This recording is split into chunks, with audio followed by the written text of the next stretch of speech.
Eu estou agora ao vivo lá com o Valteres Arraes, com o pessoal do sindicato dos ônibus que fazem linha nas BRs do Piauí. E não há condições, não há seguro, não é, Valteres? O próprio pessoal que trabalha nos nossos ônibus tem convicção disso, que há um risco muito grande. Boa tarde, Valteres Arraes.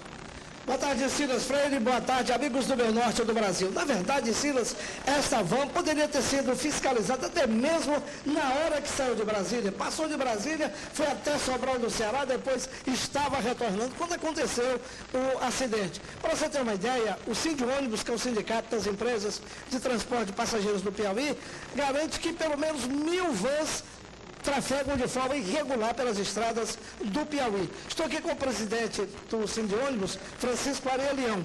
Bom, presidente, nesse caso especificamente, na opinião de vocês, o que realmente ocorreu? Além da fatalidade, houve imprudência de quem? Em primeiro lugar, eu gostaria de lamentar sobre o caso que houve das famílias vitimadas. E quero dizer o seguinte, que a quantidade de transporte irregular no estado do Piauí, não só no estado do Piauí, como no Brasil. Essa van, eu afirmo que ela não tinha autorização para fazer esse serviço, mesmo porque quem regulamenta esse transporte é a ANTT, Agência Nacional de Transporte Terrestre, e ela não permite que uma van faça transporte de um estado para o outro. Isso, partindo desse princípio, logo que ela saiu de Brasília, ela poderia ter sido abordada e lá teria sido evitado essa tragédia com a apreensão dela, deixando que os passageiros procurassem as empresas regulares e evitaria, porque toda empresa nossa, tanto do estado do Piauí como de todo o Brasil, ela precisa de uma série de documentos, por exemplo, vistoria, certificado veicular, que a gente chama, é o seguro de responsabilidade civil, passageiros têm que ter o ônibus na hora certa, nós temos também uma exigência de 2 motoristas para fazer um percurso dessa botar distância. imagem lá no dos carros, da van, cobrindo. se vinha com 2 motoristas. Tem que ter criatividade. Mas mesmo com os 2 motoristas, ela não tem permissão para fazer esse tipo de transporte. Bom, são muitas circulando de forma irregular no Piauí. Esse horário também, 3 horas da manhã, não era para fugir um pouco da fiscalização? Sempre que tem um transporte irregular, eles procuram um mecanismo para desviar da fiscalização. Um deles é o horário. 3h30 da manhã já caracteriza que ele está fazendo uma coisa errada, tá certo? Tudo bem, o trajeto é grande, pois no horário que chegasse à noite, ele deveria parar, descansar e prosseguir, se não tivesse 2 motoristas. No caso da van, certo? Ela, pelo que eu tomei conhecimento, ela saiu de Brasília e já estava retornando, quer dizer, ela passou, houve uma falha na fiscalização, tá certo? Nas BRs, que elas da ANTT, mas é conveniada com a Polícia Rodoviária Federal, tá certo? Mas nós não podemos também apontar que só existe a falha da fiscalização.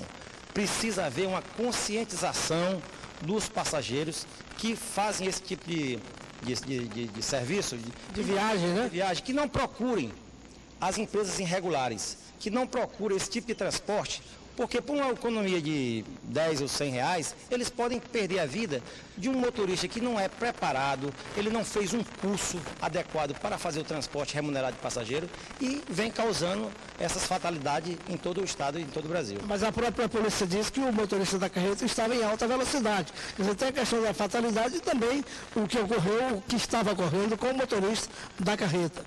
Tudo bem, no caso do acidente, pode ter sido provocado pela carreta, que eu soube que desligou lá a carreta do cavalo e veio a colidir exatamente só a carreta, certo? O fato que ocorreu foi um acidente provocado pela carreta, mas não tira também a responsabilidade do motorista estar fazendo esse transporte, que ele não estava permitido para fazer isso. Ou da empresa proprietária da van, né? Exatamente. E o que o Sindônibus pode fazer? Pedir mais fiscalização? O que pode fazer? Denunciar a NTT? O que seria o ideal no momento? Olha, não só agora, mas em outras ocasiões, a gente vem pedindo que os órgãos competentes, como a Polícia Rodoviária, a Secretaria de Transporte, o qual eu tenho dados aqui, que em 2011 foram apreendidos, só no estado do Piauí, não foi multado, apreendido 259 vans irregulares, tá certo? Em 2012, 193. Quer dizer, eles conseguem, de uma forma que ele não pode ficar com a van retida, continuar fazendo o mesmo percurso. Quer dizer, continua fazendo a irregularidade. Mesmo as autoridades coibindo, multando, apreendendo. Hoje está muito fácil, você consegue um financiamento de uma van e procura fazer um trajeto ou outro que ele conheça para poder fazer o pagamento da van. Ele não está preocupado se os pneus do carro estão tudo em dias, se o carro tem seguro, se o motorista tem a habilitação necessária para fazer esse tipo de transporte. Você tem ideia quantas vans irregulares circulam hoje nas estradas do Piauí? Do Piauí, eu faço uma estimativa de 1.000 vans. E quando elas são apreendidas, de que forma elas são liberadas? Ele vai ao Detran, paga a taxa de apreensão e logo em seguida ele tem a van dele. Você volta a circular? Não, ele vai orientado para não circular.